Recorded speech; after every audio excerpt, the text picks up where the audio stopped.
গাজীপুর মসজিদের ইমাম সাহেব, যাকে সভাপতি সাহেব গালমন্দ করেছিলেন বা মেরেছিলেন XYZ, তিনি ওই মসজিদ ছেড়ে চলে গেছেন। সাংবাদিকরা ওনার সাথে যোগাযোগ করলে সাংবাদিকদের প্রশ্ন ছিল, আপনি যদি আপনাকে এ ধরনের কিছু করা হয় আপনি থানায় বিচার দিলেন না কেন? তা বলে যে থানায় বিচার দেবো না, এটা আল্লাহর কাছে বিচার দিছি। এটা হচ্ছে কার কথা? ইমাম সাহেবের কথা।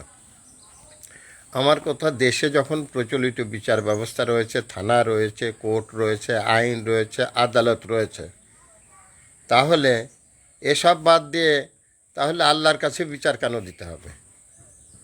আল্লাহর যে কর্মকাণ্ড, আল্লাহর কাছে বিচার দিলে তো সাথে সাথে বিচার পাওয়া যায় না। আল্লাহর ইচ্ছা হলো 5 বছর পরে বিচার করলো, ইচ্ছা হলো এখনই বিচার করে দিল।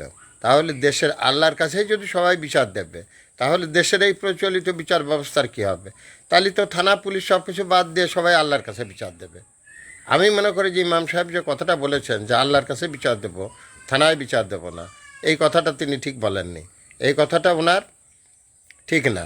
এবং দুনিয়াতে যারা আল্লাহর কাছে বিচার দেয় তারা ঠিক করতেছেন না। আল্লাহর কাছে বিচার আপনি তখন দিবেন যখন আপনি রাষ্ট্রের কাছে বিচার পাবেন না। আপনি থানায় অভিযোগ করবেন না, আপনি আদালতের দ্বারস্থ হবেন না, শুধুমাত্র আল্লাহর কাছে বিচার দেবেন, এটা কিন্তু ঠিক না। তাহলে এটা বিচার ব্যবস্থাটা একটা অন্যরকম হয়ে যায়। তাহলে সবাই মিলে আমরা আল্লাহর কাছে বিচার দেবো, তাহলে তো আর দেশে থানা পুলিশের দরকার হয় না। Thanks a lot viral sir. বিনা বেতনের পারিবারিক পাঠশালার শিক্ষক। মোবাইল কন্ট্যাক্ট নং 01935204804। এটা আমার বিকাশের নাম্বার। আমি একটি বিনা বেতনের পারিবারিক পাঠশালার শিক্ষক।